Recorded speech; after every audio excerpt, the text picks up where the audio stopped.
Shalom, selamat pagi, selamat hari Minggu untuk kita semua. Puji nama Tuhan, kita boleh memasuki hari yang baru, hari perhentian yang Tuhan sediakan bagi kita. Setiap hari kita bangun pagi adalah rahmat Tuhan untuk kita. Kita boleh tidur dengan nyenyak, kita bangun dengan tubuh yang sehat, segar, tidak berkekurangan suatu apapun. Itu adalah rahmat dan cinta kasih Tuhan kepada kita. Mari kita memasuki ibadah kita pada pagi hari ini dengan penuh pengucapan syukur. Ingat akan cinta kasih dan kesetiaan Tuhan di dalam kehidupan kita. Setiap hari, setiap saat. Mari kita menaikkan pujian dari Kidung Keesaan 688, Sejenak Aku Menoleh. Mari kita menoleh hidup kita, menoleh kepada cinta kasih Tuhan.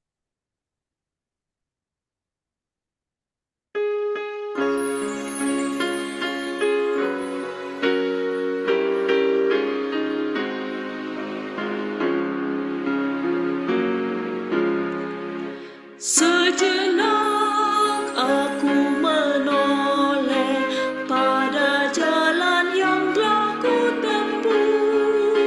Kasih Tuhanku peroleh membuatku tertegun. Jalan itu penuh liku, kadang-kadang tanpa terang, tapi Tuhan membimbingku hingga aku tercengang. Kasih Tuhan membimbingku dan hatiku pun tenang.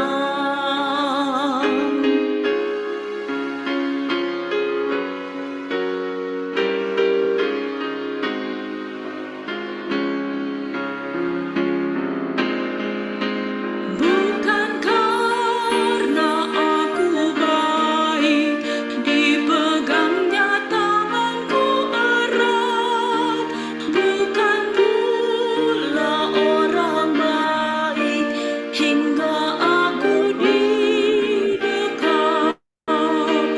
Oh, betapa aku heran dilimpahkan yang terbaik. Dengan apa ku nyatakan kasih Tuhan yang ajaib. Ku lakukan, ku sebarkan kasih Tuhan yang ajaib.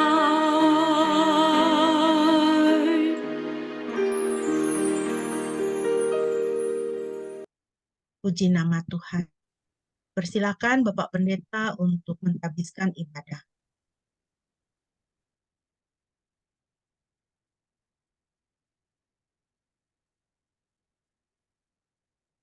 Mari jemaat yang dikasihi oleh Tuhan, mari kita berdoa. Tuhan, terima kasih untuk hari Minggu, hari Sabat, hari perhentian yang Tuhan beri kepada kami. Kami mau menguduskannya, kami mau menyucikannya. Kiranya Engkau Tuhan berkenan hadir di tengah-tengah ibadah melalui Zoom ini. Terima kasih Bapa, berkati kami semua dengan berkat-berkat rohani yang baru pada hari ini. Jemaat yang dikasihi oleh Tuhan, kita akan menabiskan ibadah kita sambil mengingat bahwa pertolongan kita adalah di dalam nama Yahweh, Bapa, Anak, dan Roh Kudus. Kiranya damai sejahtera dari Yahweh, Bapa, Anak, dan Roh Kudus menyertai kita sekalian sampai selama-lamanya. Amin.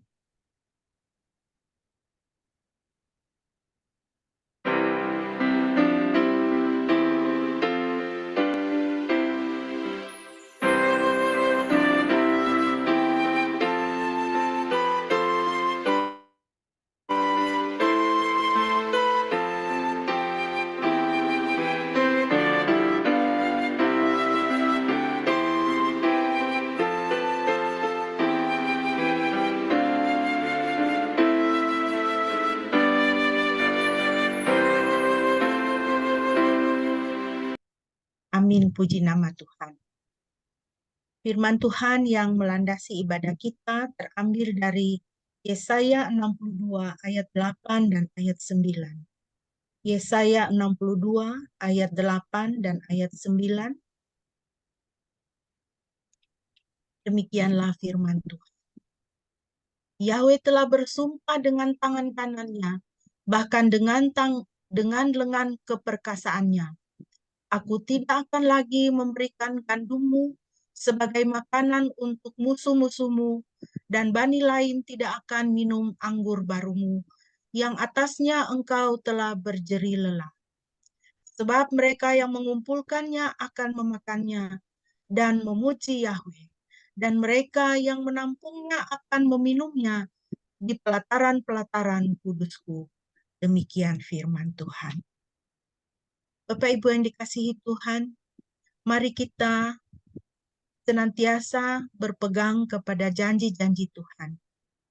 Apapun yang kita alami di dalam kehidupan kita, apapun bentuk-bentuk atau hal-hal negatif yang kita lihat terjadi di sekeliling kita, bahkan mungkin yang menimpa kita, sebagai orang percaya kita harus mempunyai mata yang melihat, hati yang percaya kepada janji-janji Tuhan. Karena janji Tuhan itulah kekuatan bagi kita. Di dalam Yesaya 62 ayat 8 dan 9 ini, Tuhan berjanji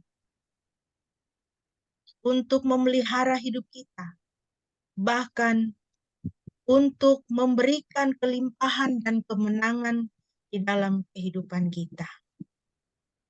Bahwa hasil kerja keras kita, kitalah yang akan menikmatinya.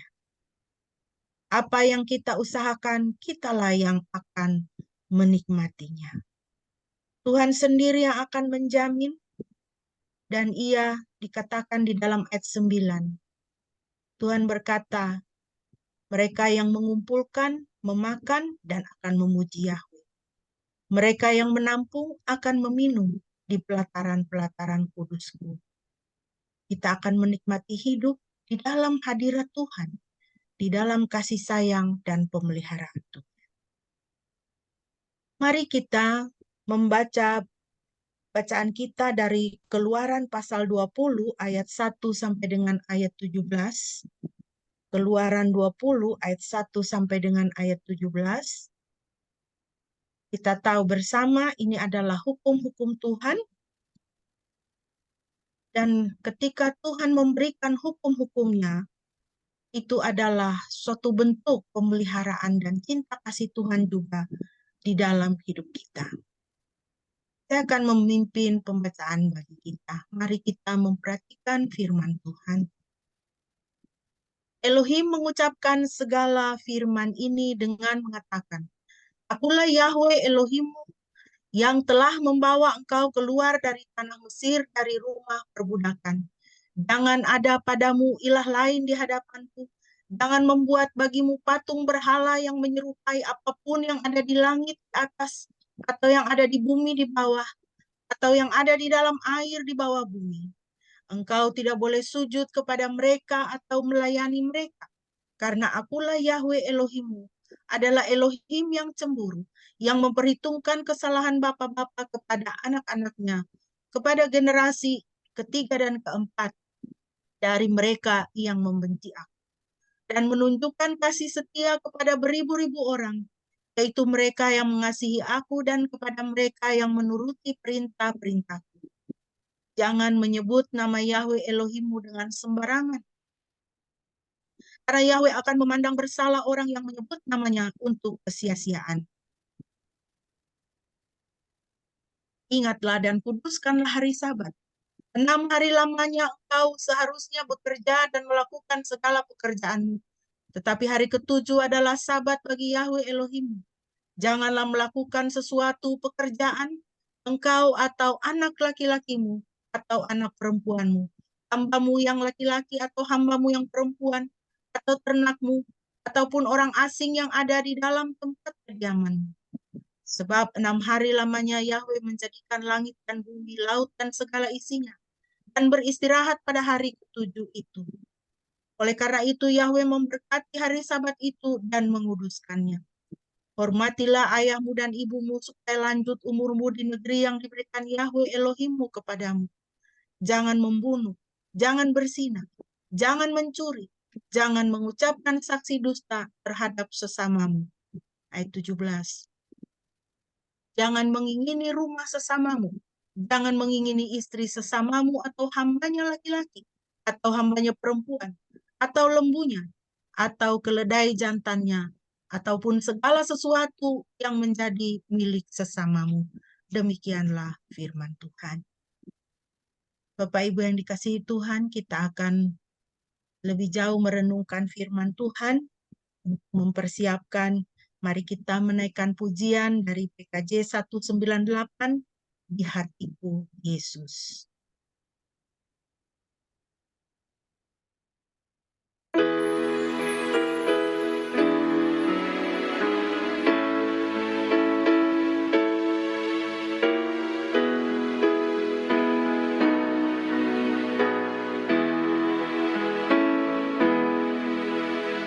Di hatiku, ya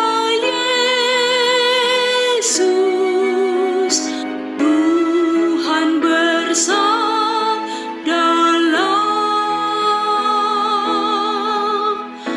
agar tenang hatiku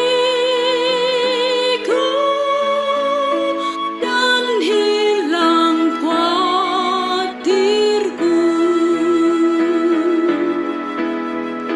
Di hatiku, ya di hatiku, Tuhan bersabdalah,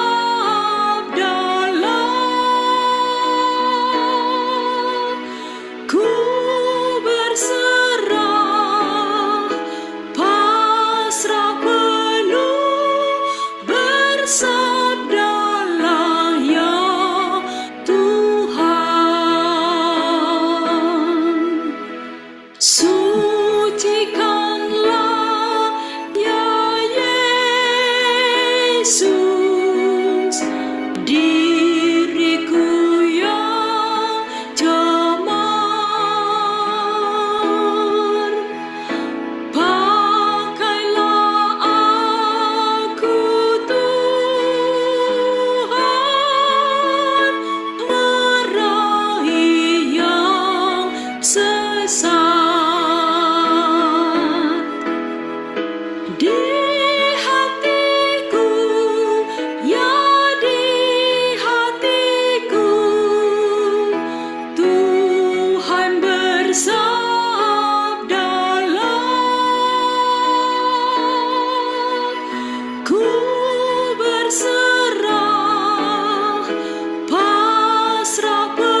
Dipersilakan pada hambanya.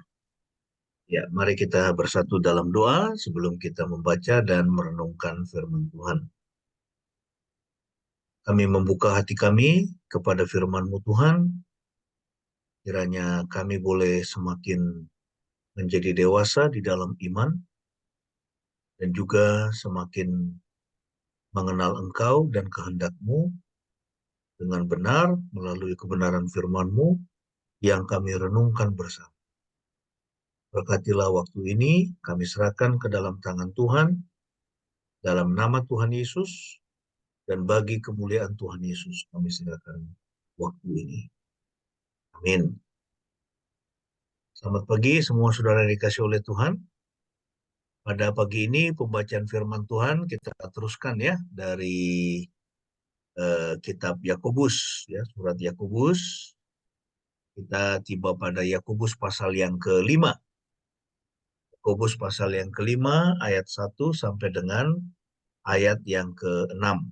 Ya, itu menjadi pokok pembahasan kita pada pagi ini. Saya akan bacakan untuk Anda. Demikianlah firman Tuhan. Sekarang hai kamu orang-orang yang kaya, menangislah dan merataplah atas kesengsaraan yang datang kepadamu. Kekayaanmu telah menjadi busuk dan jubahmu telah menjadi makanan ngengat. Emas dan perakmu telah berkarat dan karatnya akan menjadi saksi melawanmu dan akan memakan dagingmu seperti api. Kamu telah menimbun kekayaan pada hari-hari terakhir.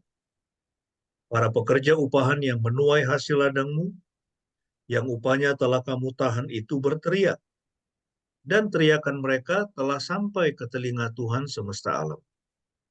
Kamu hidup untuk bersenang-senang dan berfoya-foya di bumi. Kamu telah memuaskan hatimu seperti pada hari penyembelihan. Kamu telah menghukum dan membunuh orang benar, dan ia tidak melawan padamu. Ya, ini kelanjutan ya dari Yakobus.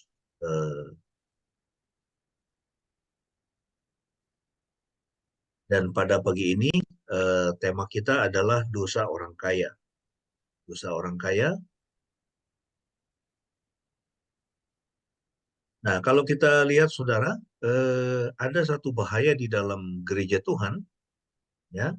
Ada satu bahaya yaitu itu pengajaran teologi kemakmuran ya, atau teologi sukses ya, atau teologi kesehatan ya. Kalau ikut Tuhan ya itu pasti sehat ya. Kalau ikut Tuhan itu pasti uangnya melimpah ya. Kalau jadi orang Kristen pasti akan diberkati secara materi. Ya, ini teologi kemakmuran ini banyak dianut ya, diajarkan di gereja-gereja, khususnya gereja-gereja yang beraliran karismatik ya, itu kuat sekali mengajarkan teologi kemakmuran. Nah, ini menjadi satu bahaya ya, karena kemudian ya iman seseorang itu diukur dari pencapaian-pencapaian materi. Atau kalau misalnya orang sakit itu tanda tidak beriman katanya, ya. Atau kalau orang itu miskin itu tanda tidak beriman. Nah, kita lihat bahwa teologi ini berkembang ya di tengah-tengah satu masyarakat dunia yang semakin hedonis, ya, semakin hedonis, semakin mengejar kenikmatan hidup, ya. Sehingga yang terjadi adalah jemaat itu tidak diajak ya untuk sungguh-sungguh memiliki perspektif eskatologis ya, dalam pengertian mereka memahami bahwa satu waktu ya mereka akan meninggalkan dunia ini. Ya, sehingga kemudian kematian itu dipandang sebagai kutuk ya. Kematian itu berusaha keras untuk dihindari ya. Padahal setiap kita ini kan pasti akan mati. Ya, dan kita tidak pernah tahu dengan cara bagaimana kita mati. Ya, itu adalah rahasianya Tuhan. Ya, tetapi satu waktu kita akan meninggalkan dunia ini. Ya, sehingga kita diingatkan bahwa kita tidak boleh menjadi orang yang cinta akan uang, ya, atau cinta akan materi. Di dalam 1 Timotius 6 ayat 10, Ya, di situ dikatakan sebab akar segala kejahatan adalah cinta uang. Ya, beberapa orang yang mengejarnya, mereka telah disesatkan dari iman dan telah menyiksa diri sendiri dengan berbagai penderitaan. Ya, cinta akan uang itu dekat-dekat juga dengan orang yang cinta akan kekuasaan. Ya, orang yang seumur hidupnya mengejar kekuasaan. Ya, atau orang yang seumur hidupnya ingin sekali bisa menjadi presiden, ya, ingin berkuasa. Ya, dan itu bahaya, sudah. Atau ada orang yang sudah jadi presiden tapi dia masih ingin, ya, itu periode yang ketiga misalnya begitu. Ya. Nah, jadi pemikiran manusia itu kemudian disesatkan, ya, oleh karena apa? Ambisi-ambisi yang tidak kudus, ya, mengejar kekuasaan, ya, mengejar uang, ya, mengejar materi, yang padahal semuanya itu satu waktu akan kita tinggalkan, ya. Satu waktu akan kita tinggalkan. Nah, uang bukanlah akar kejahatan, ya. Ini kita mesti ingat ini. Ya, uang itu sendiri sebetulnya netral. Ya, uang itu netral, materi itu netral. Ya, uang bukanlah akar kejahatan, tetapi orang yang cinta uang, ya, cinta uang itu menjadi akar segala jenis kejahatan. Itu beda, ya. Ya, kita butuh uang. Ya, tetapi kalau Anda menjadi orang yang cinta dengan uang, artinya apa? Ya, Anda itu terobsesi untuk mengejar uang, ya, mendapatkan uang sebanyak mungkin. Ya, lalu kemudian fokus hidupnya adalah untuk mendapatkan uang sebanyak-banyaknya. Ya, itu menjadi indikator bahwa kita menjadi orang yang cinta uang. Ya, dan itulah akar dari segala jenis kejahatan.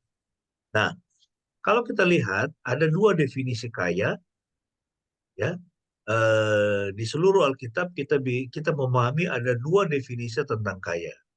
Yang pertama itu adalah orang kaya adalah orang yang, ya, secara sederhana orang yang punya uang. Ya, kalau Anda punya uang, ya, ini semua kita juga ini punya uang, ya toh. Ya, semua kita punya uang, tapi ada yang uangnya cukup banyak, ya, ada uangnya mungkin eh, ya pas-pasan, ya kan.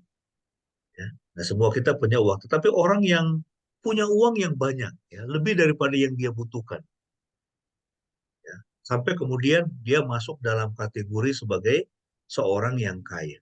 Ya, jadi orang kaya itu adalah orang yang secara sederhana punya uang. Ya, orang kaya adalah orang yang, nah, ini kategori yang negatif, ya. Jadi orang kaya dalam pengertian orang yang bangga pada uang, ya. Orang yang membanggakan uang yang dia miliki atau menyombongkan uang yang dia miliki, ya. Ini yang salah, ya. Ini yang negatif. Nah, biasanya kalau kita melihat, ya, apa konglomerat itu biasanya semakin dia kaya, Anda akan melihat mereka itu hidupnya itu makin sederhana. Ya, saya pernah ketemu itu beberapa konglomerat di Indonesia, ya. Saya lihat cara dia berpakaian, ya. Ini si bapak, kemudian istrinya, ya, itu sederhana sekali, ya. Bahkan kita sampai apa namanya, ya, itu merasa malu begitu, ya. Kayaknya mereka ini sederhana sekali hidupnya.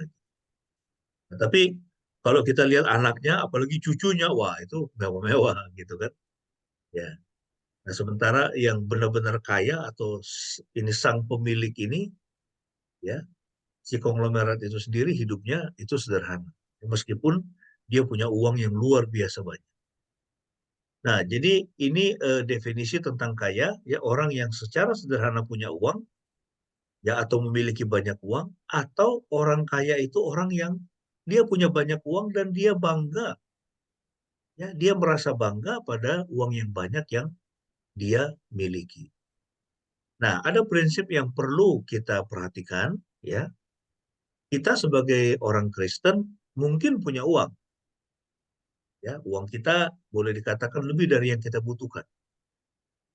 Nah, namun kita sebagai orang Kristen, kita tidak boleh bangga dengan uang. Ya, kita tidak boleh menyombongkan uang yang kita miliki.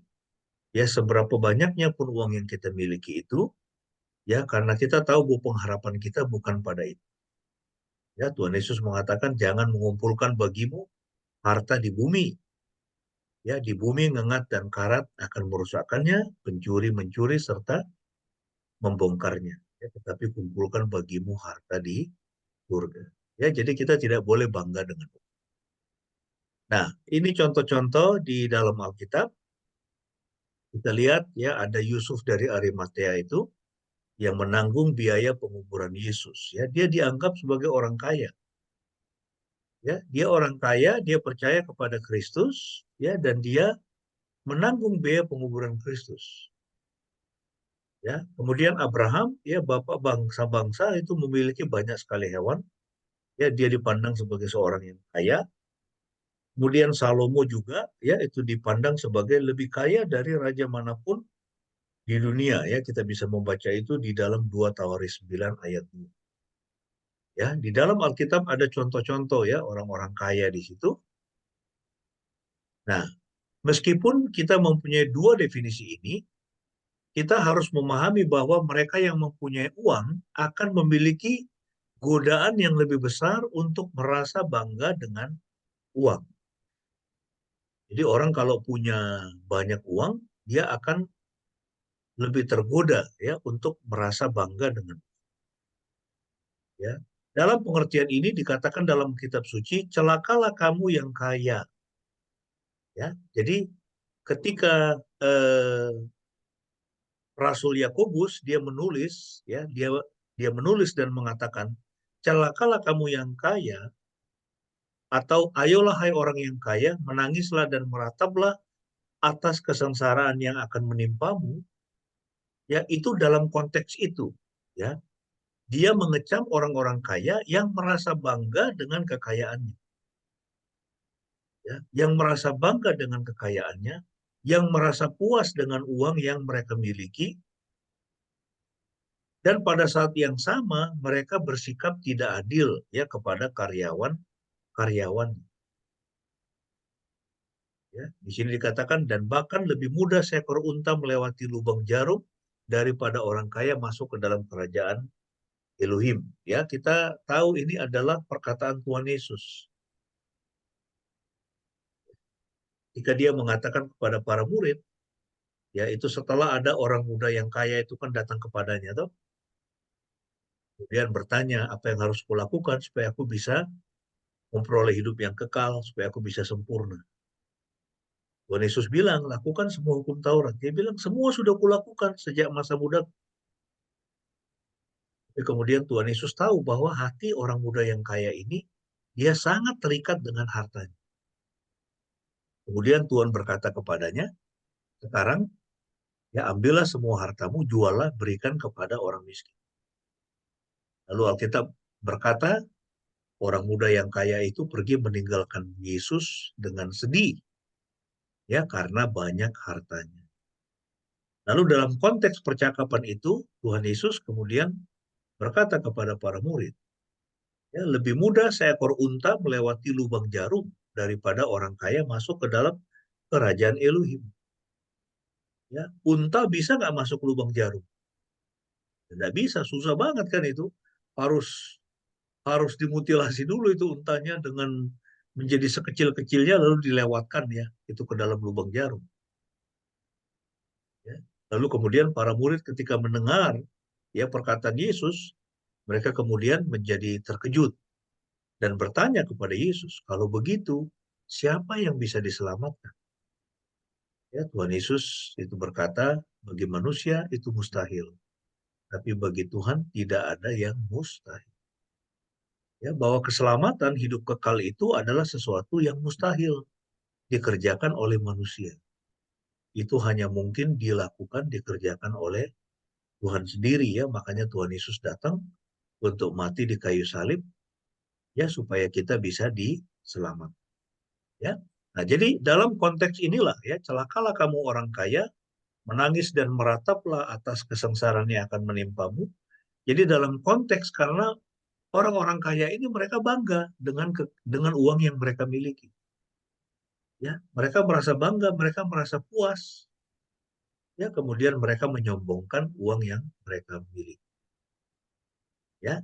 Nah, dalam bacaan kita Yakobus menguraikan ada 4 dosa orang kaya.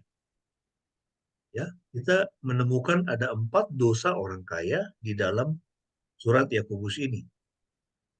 Ya, dan ini bukanlah orang kaya, melainkan orang yang tidak percaya kepada Tuhan. Jadi intinya sebetulnya ya bukan soal berapa banyak yang mereka miliki, enggak, tetapi mereka menyombongkan, ya, mereka menyombongkan kekayaannya, dan tanpa mereka sadari sebetulnya mereka itu tidak memiliki iman kepada Tuhan. Ya, mereka tidak percaya kepada Tuhan. Jangan pikir ada orang Kristen, dia sangat kaya raya, dia rajin pergi ke gereja, dia adalah orang yang percaya kepada Tuhan. Ya, bisa jadi kalau dia itu di hadapan Tuhan, ya Tuhan tahu hatinya itu Tuhan melihat bahwa hatinya itu lebih tertuju kepada materi. Dia lebih percaya kepada uang yang dia miliki, ya bukan kepada Tuhan. Ya. Nah, jadi ini ya inilah masalah yang dilihat oleh Yakobus ya di tengah-tengah jemaat pada waktu itu. Ada orang-orang kaya, ya mereka tidak percaya kepada Tuhan. Dan perwujudan dari mereka tidak percaya kepada Tuhan itu adalah mereka menyombongkan ya harta yang mereka miliki. Nah, apa dosa mereka?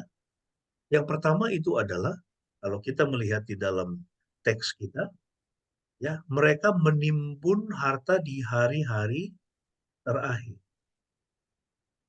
Ya, mereka menimbun harta di hari-hari terakhir ya. Coba kita lihat lagi tadi di dalam eh, teks yang tadi kita baca. Ya, di sini dikatakan, sekarang hai orang-orang kaya, menangislah dan merataplah atas kesengsaraan yang datang kepadamu. Ya, kekayaanmu telah menjadi busuk dan jubahmu telah menjadi makanan ngengat. Ya, emas dan perakmu telah berkarat dan karatnya akan menjadi saksi melawanmu dan akan memakan dagingmu seperti api. Mengapa Yakobus itu berkata kepada orang-orang kaya ini, menangislah dan merataplah atas kesengsaraan yang datang kepadamu. Ya, mengapa dia mengatakan kekayaanmu itu sudah busuk, jubahmu itu sudah menjadi makanan hangat, emas dan perakmu sudah berkarat, ya karatnya akan menjadi saksi melawanmu, memakan dagingmu seperti api. Mengapa? Karena ya, Yakobus kemudian mengatakan karena kamu telah menimbun kekayaan pada hari-hari terakhir. Ya, mereka menimbun kekayaan pada hari-hari terakhir. Ya, jadi orang yang menimbun kekayaan pada hari-hari terakhir ini, ya, ini hari-hari terakhir sebetulnya kita ini hidup pada hari-hari terakhir kan. Ya, masa hidup kita itu berapa tahun sih? 70-80 tahun. Ya, ada orang yang fokus hidupnya adalah menimbun kekayaan. Terus memperbanyak savingnya dia. Padahal orang ini lupa bahwa satu waktu semuanya akan dia tinggalkan. Mengapa dia melakukan itu? Ya bahkan sudah sedemikian banyak uangnya. Karena dia tidak percaya kepada Tuhan, dia percaya kepada uang. Dia menimbun harta pada akhir zaman. Ya, ini dosa pertama yang Yakobus bicarakan. Ya, orang-orang kaya ini menimbun harta pada akhir zaman, atau pada dasarnya mereka tidak percaya kepada Tuhan tetapi kepada uang. Ya, itu saya berikan di situ ilustrasi Rafael Alun itu kan. Anda tahu itu pegawai pajak punya harta begitu banyak. Puluhan-puluhan miliar itu. Ya dulu ada Gayus itu pejabat pajak level berapa itu? Level bawah. Ya, punya kekayaan lebih dari 100 miliar. Ya, nah dalam dunia ini kita melihat ya, mungkin Anda bisa memberikan contohnya. Mungkin orang-orang yang dekat dengan Anda, mungkin anggota keluarga Anda sendiri, ya, yang terlihat begitu sibuk untuk mengejar harta, ya, mengejar uang. Ya. Nah, jadi ini dosa yang pertama itu adalah mereka menimbun harta di hari-hari terakhir, ya, sehingga Yakobus mengatakan kamu itu, ya, itu menangislah, merataplah itu akan kesengsaraan yang datang. Semua itu akan hilang lenyap. Ya, semua harta duniawi ini akan hilang. Itu yang pertama, Saudara. Ya, tetapi kita lihat bahwa dunia, ya, bangsa-bangsa semua kan sibuknya itu kan, bagaimana bisa terus kaya, kaya, kaya. Tapi di sisi yang lain kita melihat orang miskin makin banyak.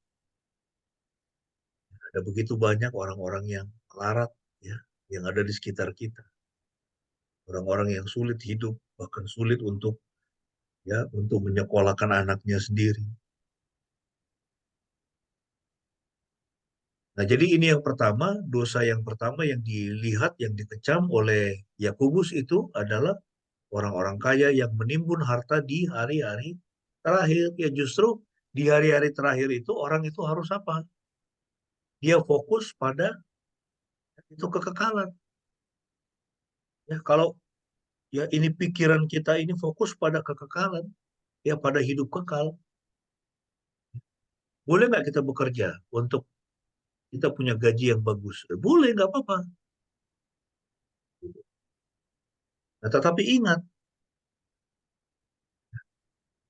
bahwa hati kita tidak boleh melekat kepada itu. Ya, semua satu waktu itu akan kita tinggalkan. Tidak ada lagi. Ya, bahkan sepeser pun kita tidak butuh. Ketika kita meninggalkan dunia ini, kita sudah tidak terhubung dengan sepeser pun uang kita. Ya, kita tidak terhubung lagi dengan rumah kita. Mengapa orang begitu bersakit-sakit, ya kan? Ya, untuk mengejar kekayaan dunia ini sampai kemudian melakukan segala cara demi mendapatkan. Padahal semuanya akan ditinggal. Ya. Nah, jadi kita harus memiliki perspektif kekekalan, ya. Hidup dalam perspektif. Itu yang pertama, Saudara. Kemudian yang kedua, masalah dari orang kaya ini adalah mereka menahan upah yang menjadi hak para pekerjanya. Ya, mereka menahan upah yang menjadi hak para pekerjanya. Ya, coba kita lihat sekali lagi di dalam teks kita tadi, di ayat yang keempat, ya. Para pekerja upahan yang menuai hasil ladangmu, yang upahnya telah kamu tahan itu berteriak, dan teriakan mereka telah sampai ke telinga Tuhan semesta alam. Ya. Ya.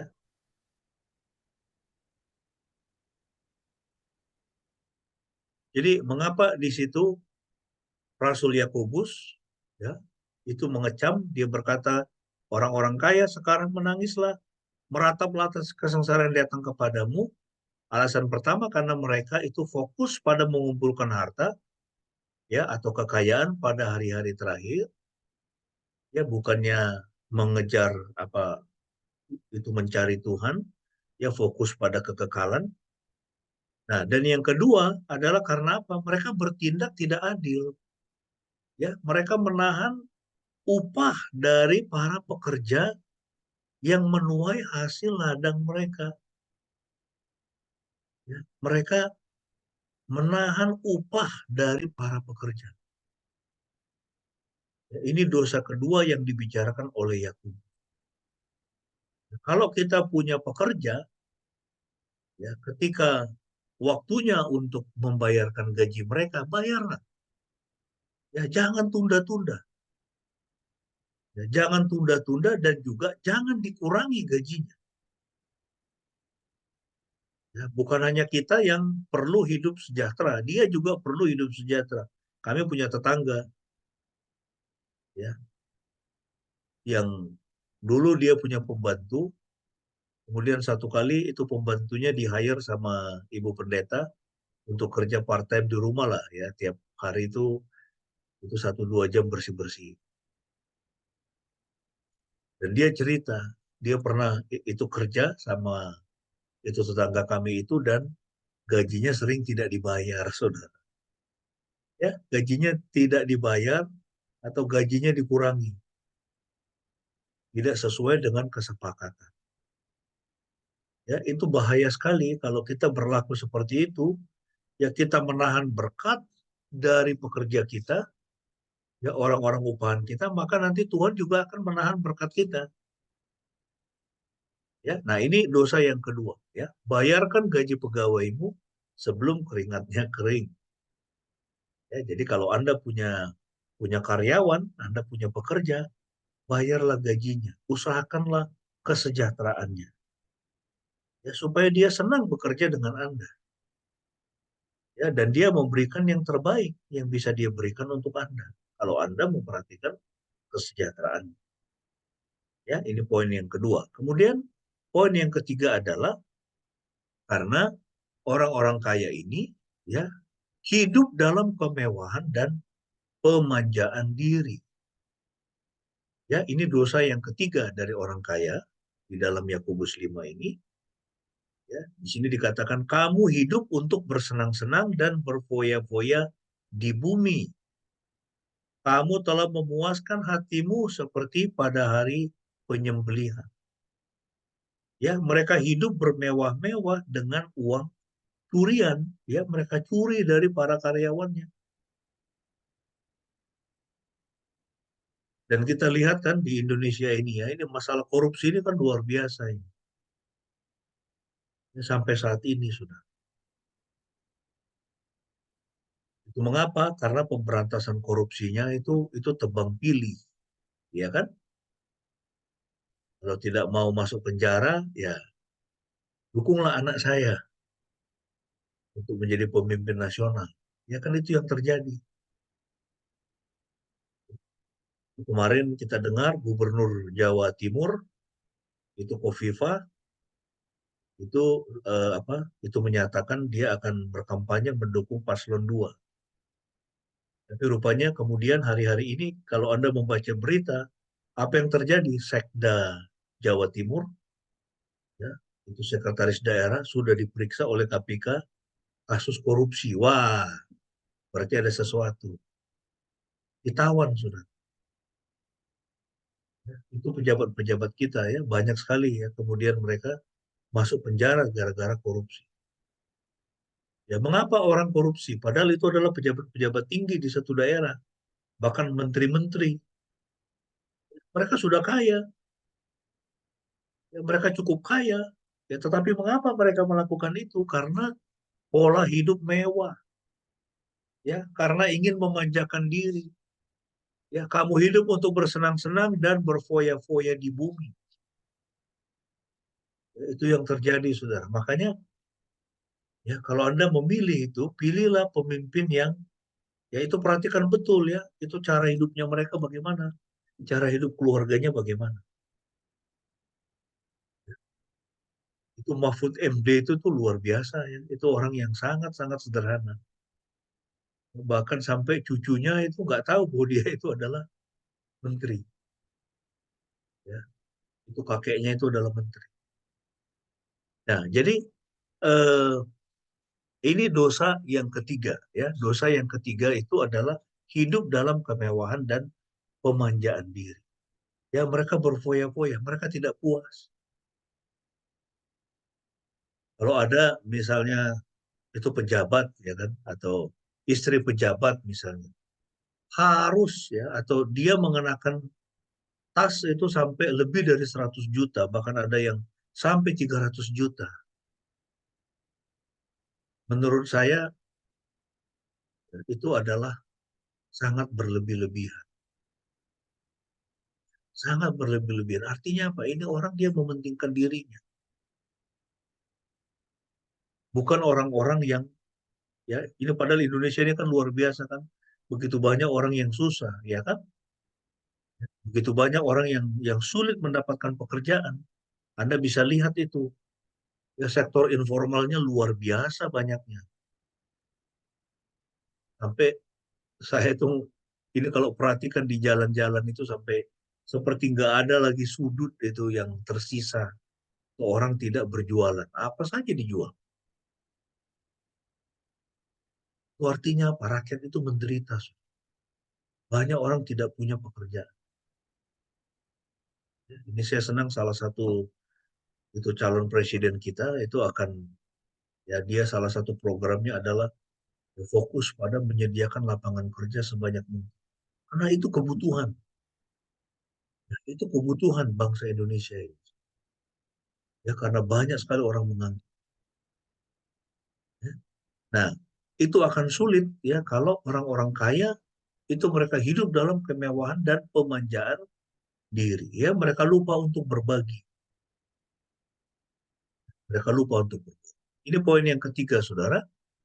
Ya, dosa orang kaya yang ketiga. Dan yang terakhir, yang keempat adalah ya mereka mengutuk, ya mereka menghukum dan membunuh orang benar. Kamu telah menghukum dan membunuh orang benar, dan ia tidak melawan kepadamu. Ya, jadi ada ketidakadilan secara hukum yang terjadi, yang dilihat oleh Yakobus. Ya, dan kalau kita lihat, ya itu juga mengingatkan, ya Rasul Yakobus mengingatkan jemaat pada waktu itu pada satu masa, ya ketika gurunya Tuhan Yesus, ya dia adalah orang benar, ya tetapi dia dihukum, ya dia dibunuh, ya. Dan ia tidak melawan kepadamu. Itu bahaya sekali, saudara. Kalau ada ketidakadilan seperti itu, ya maka bangsa itu berada di bawah kutuk.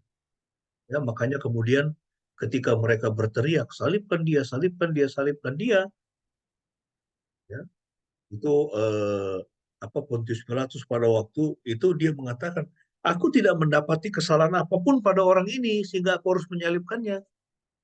Tapi mereka terus mendesak, mendesak.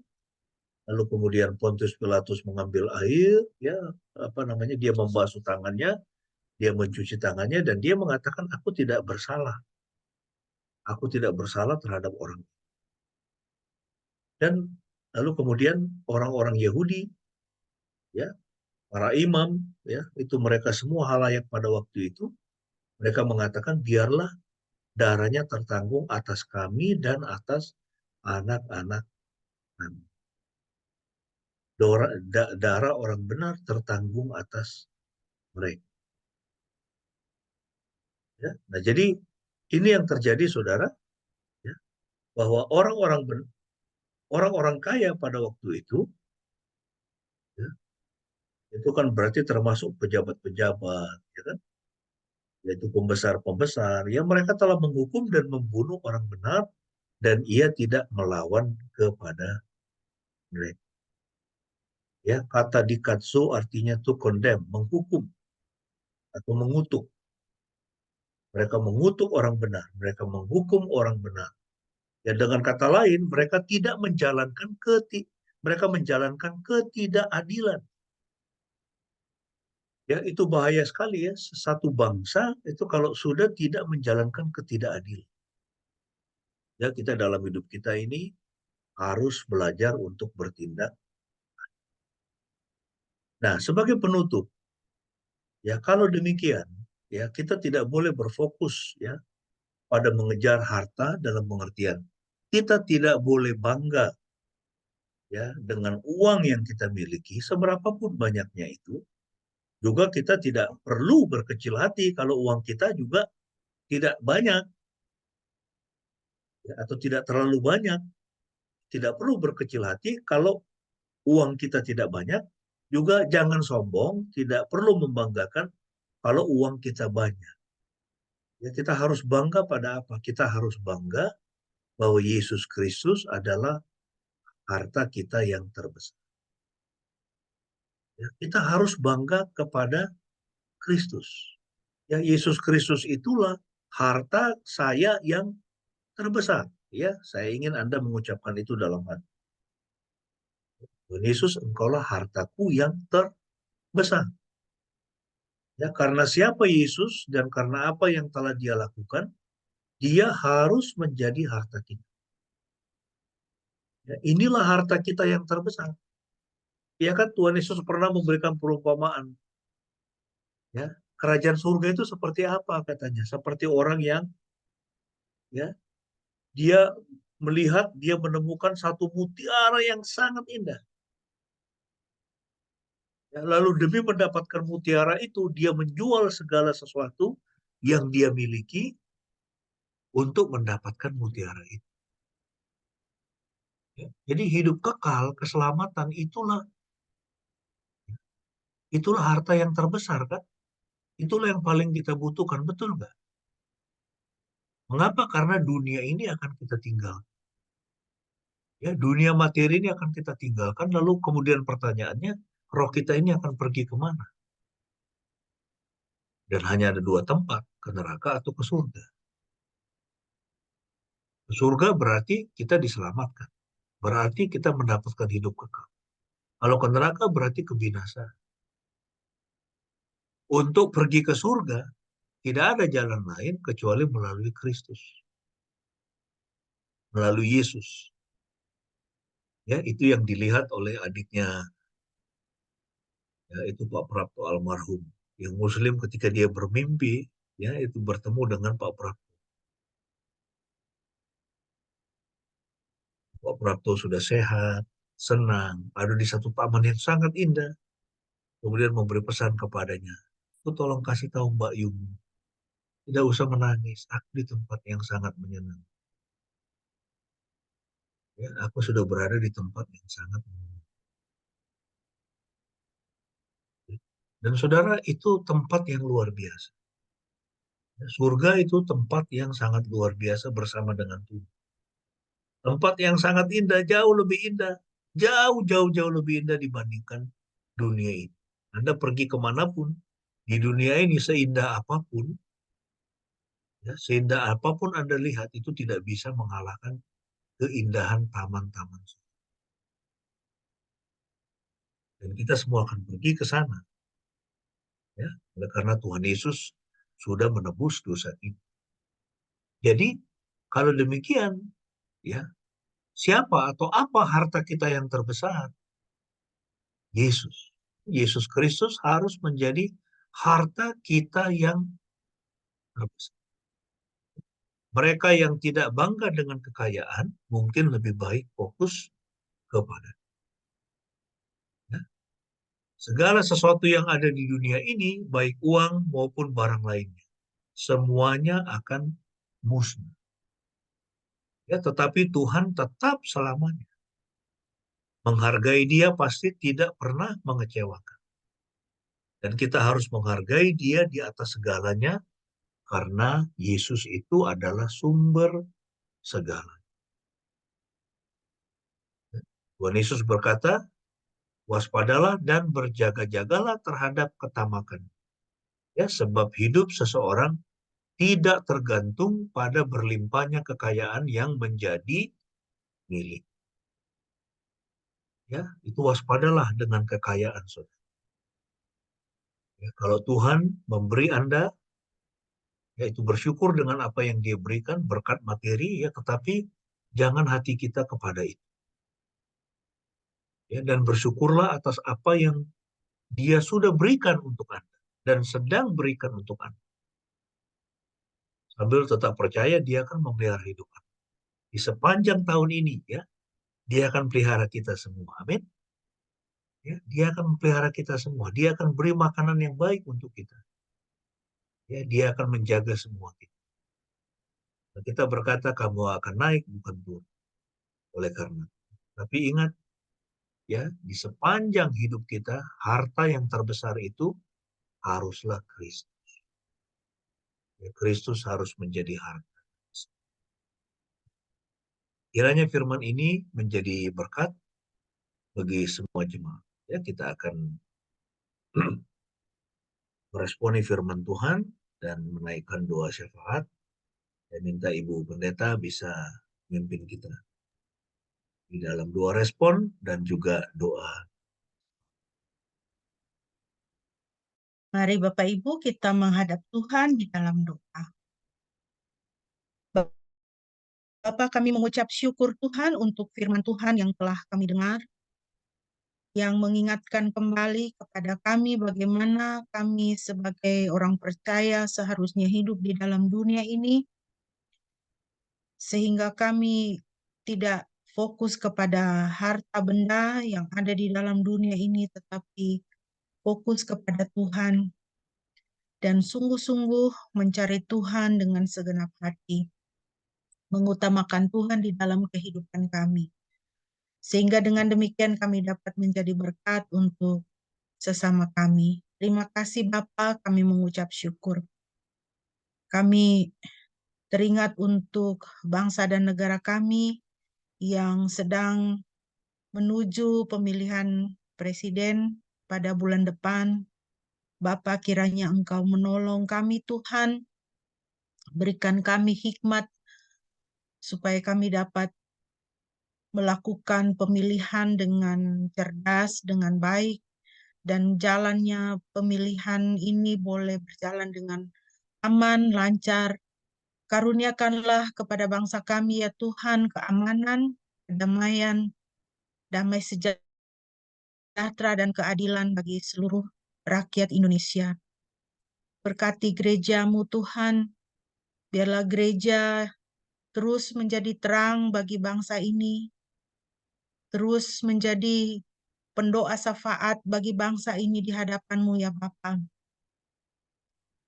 Berkati kami anak-anak Tuhan dalam hidup kami Tuhan, baik kami sebagai mahasiswa, sebagai pelajar, sebagai orang muda, orang yang bekerja, orang tua, maupun yang merawat orang tua di rumah.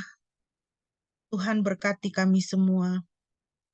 Apa yang menjadi pergumulan kami, kiranya Tuhan Engkau berkenan menguatkan dan menghiburkan kami dan memberikan kami jalan keluar atas permasalahan yang boleh kami hadapi. Terima kasih Bapa, kami percaya bahwa di dalam tangan kasih sayang pemeliharaan Tuhan, maka kami akan baik-baik saja.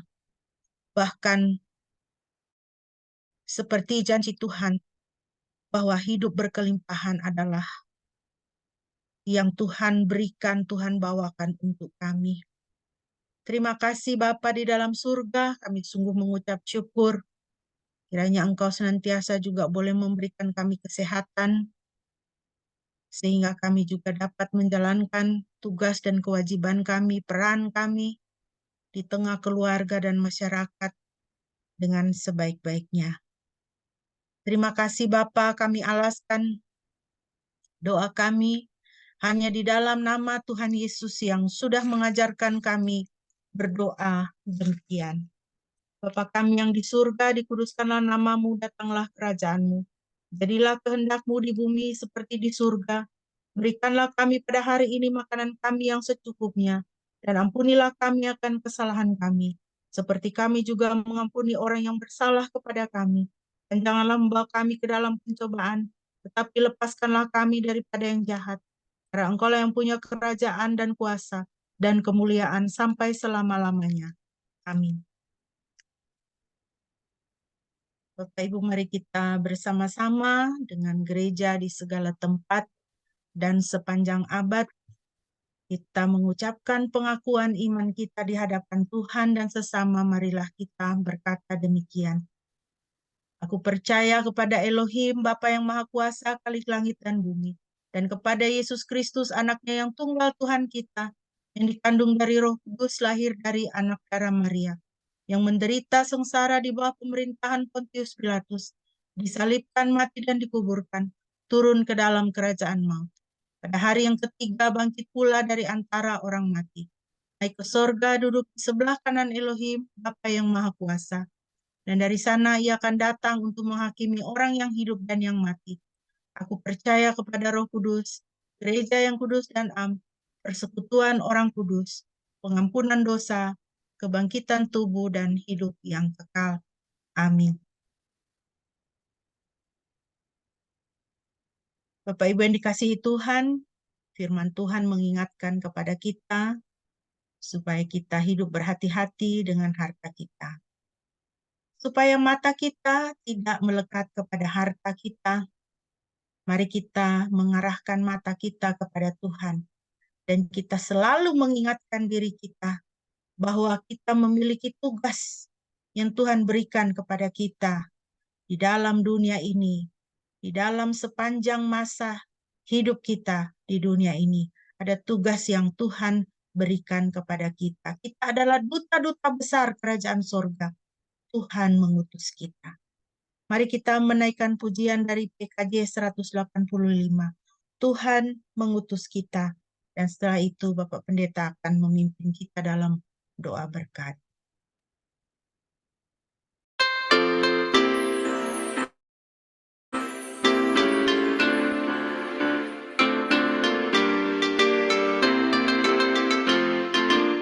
Tuhan mengutus kita ke dalam dunia, bawa pelita kepada yang gelap.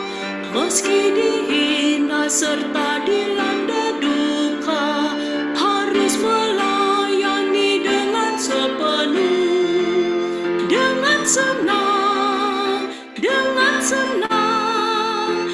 Marilah kita melayani umat-Nya dengan senang, dengan senang. Berarti kita memuliakan nama-Nya.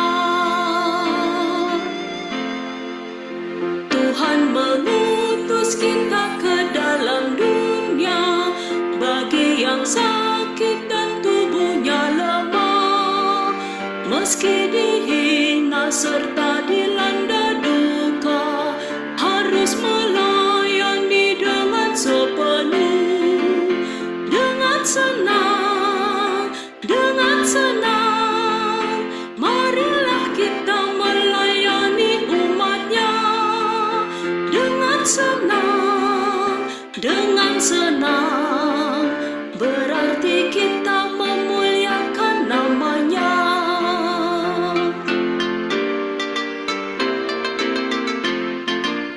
Tuhan mengutus kita ke dalam dunia, untuk yang miskin dan lapar berkeluh. Meski dihina serta dilanda duka, harus melayani dengan sepenuh, dengan senang, dengan senang. Marilah kita melayani umat-Nya dengan senang, dengan senang. Berarti kita memuliakan nama-Nya.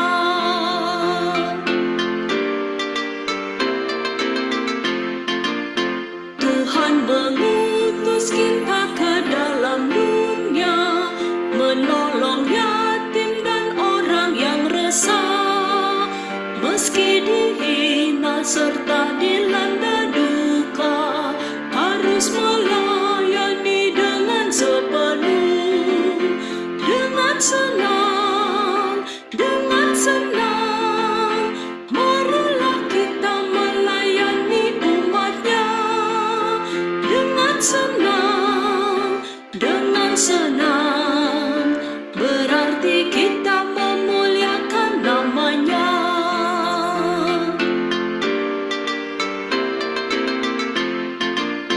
Tuhan mengutus kita ke dalam dunia, untuk melawat orang terbelenggu.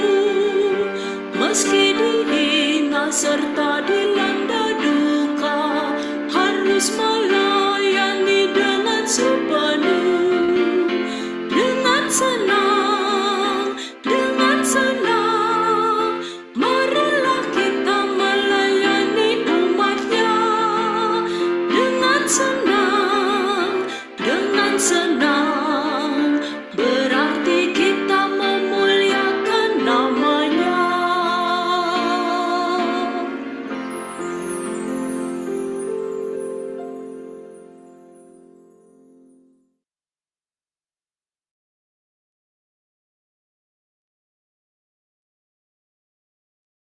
Mari jemaat yang dikasihi oleh Tuhan, kita akan mengakhiri ibadah kita pada pagi ini.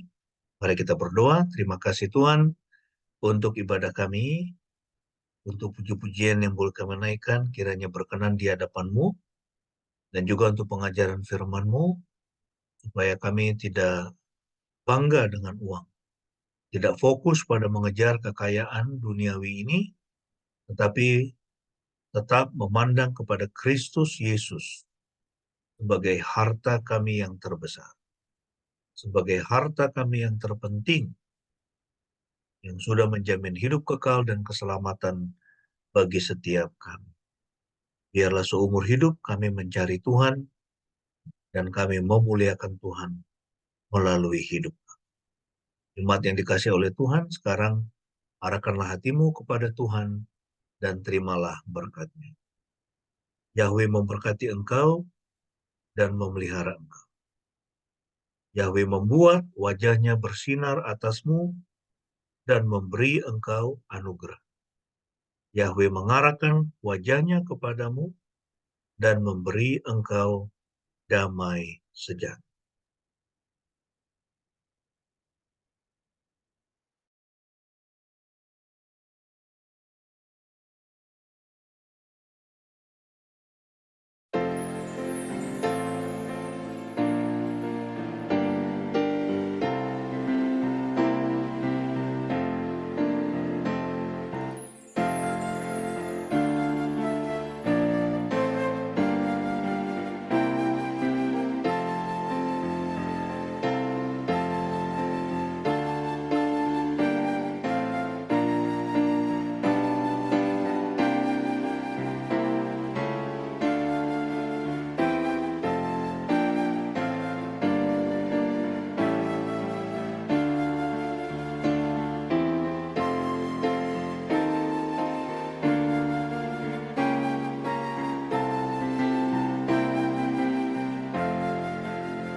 Amin. Mari kita bersaat teduh.